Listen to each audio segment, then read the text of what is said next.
What's up, you guys? Another day, another W. Find indices of stable mountains. There are n mountains in a row, and each mountain has a height. You are given an integer array height where height of I represents the height of mountain I, and an integer threshold.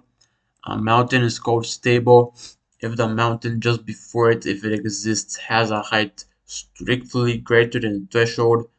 Note that mountain 0 is not stable. Return an array containing the indices of all stable mountains in any order.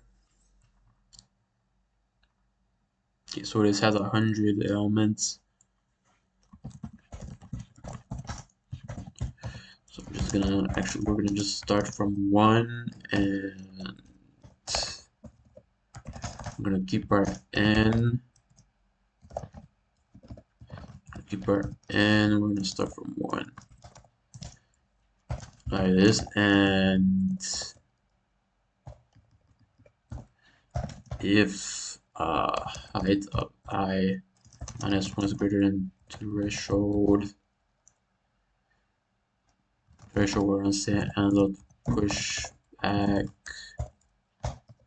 I or something.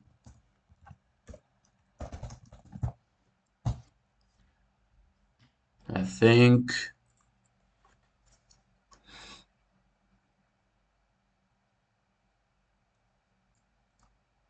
okay.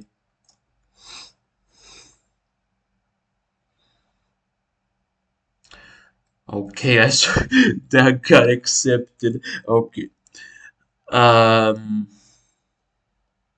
Yeah. All right, guys. That's it for this one. Like, subscribe, and I love you guys. I'll see you in the next one. Bye bye.